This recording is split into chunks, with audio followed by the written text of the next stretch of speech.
Hi guys! Magluluto ako ngayon ng lauya. Ayan, pata. Paa ng baboy. Pata guys. Pata ng pork. Ayan, nasa ating pressure cooker na. Nakaready na yan guys. Natanggal ko na yung mga impurities niyan. At maglagay na ako ng ilang sangkap. Ayan, may tanglad. May konting munggo. Masarap kasi guys yung lauya may munggo. Then, ilagay ko na rin yung aking sibuyas at saka kamatis. Ayan. Yan na mga lalabs.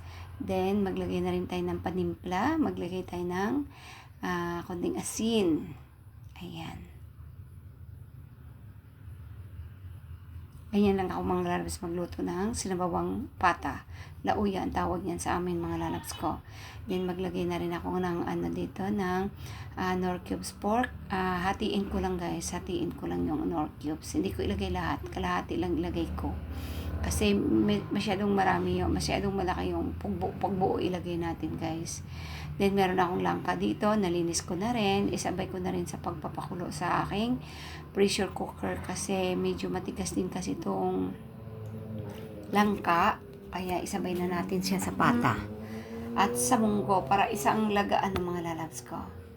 Yan. Nailagay na natin lahat ng ating sangkap.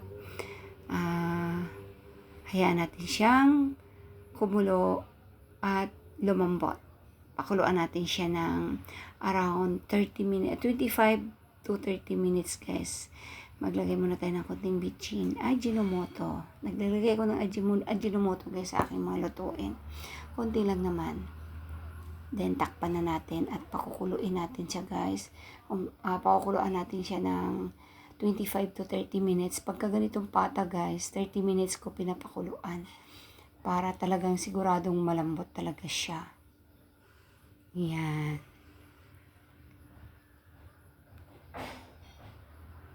Ayan, at ayan na nga guys. Nakuluan na siya ng 30 after 30 minutes, ayan na yung itsura niya guys. O diba, malambot na yung ating pata, malambot na rin yung ating langka, at ang munggo ay lumambot na rin mga lalabs. Ayan, at nilipat ko sa kawali para makita nyo ng ayos yung aking luto mga lalabs. Alisin natin yung tanglad kasi nakuha na natin yung gusto nating aroma dyan. Kaya inalis ko na. Ayan na, malambot ng ating karne. Ayan, ang bango mga lalabs dahil sa tanglad. Malambot na siya. Okay na yung lambot niya mga lalabs. Then ang twist ko dito guys, maglalagay ako ng aswiti. Pampakulay lang. Walang yun guys, walang kaso yan. Ang lang diyan na magkulay-kulay lang ng konti yung sabaw. Oo, pampakulay lang ng sabaw yan guys. At saka may konting aroma din siya ng aswiti talaga guys.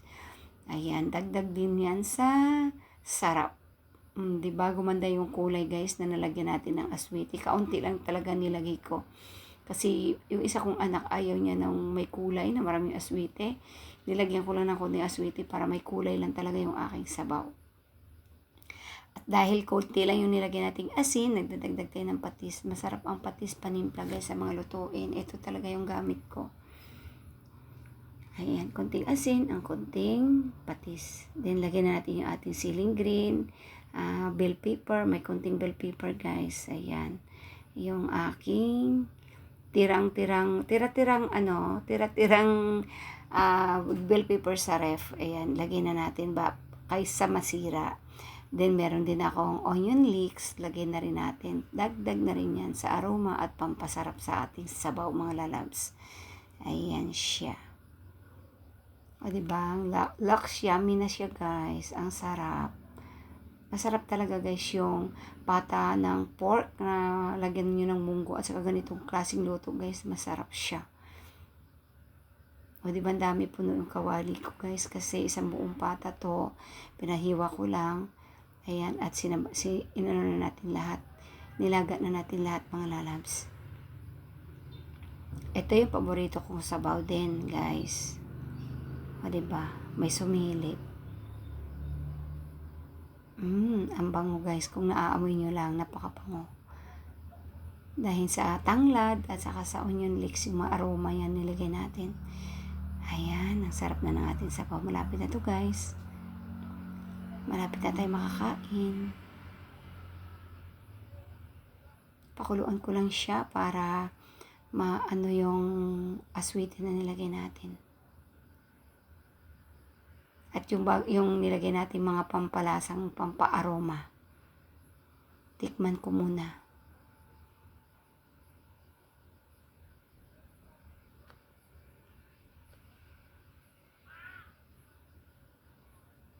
Medyo kulang sa ano guys, naglagay tayo ng konting pang Ajinomoto mga lalabs. Ayan. Medyo may kulang eh. Then, konting patis.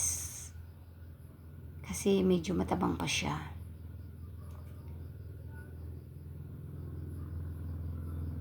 Then, pakukuluan na natin muna siya guys. At ayan na siya. Looks so yummy guys. Tingnan nyo naman. Napakasarap. At saka yung pata natin, napakatama lang yung lambot guys. At yung langka, ayan tama lang din yung lambot. Hindi siya nadurog. At saka yung ating munggo, tamang lumapot lang ng konti yung ating sabaw. Ayan yung ating pata guys. Napakasarap na. Ang gusto ko dyan guys, yung taba ng pata. Yung bandang paa na talaga guys. Yun yung gusto ko. Ayan, maraming salamat sa inyong panonood. Thank you so much sa laban support nyo guys. Maraming salamat talaga sa inyong suporta. Thank you so much and God bless sa ating lahat guys. Luto na to at kakain na tayo.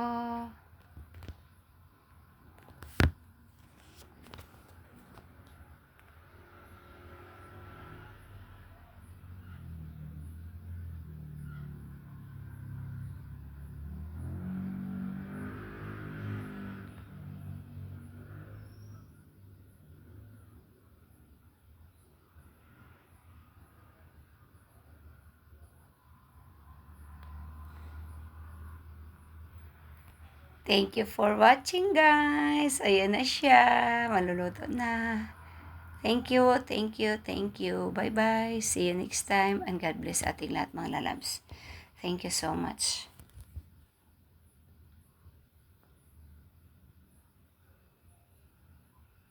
Tama lang yung pagkaluto ng munggo guys. Oh.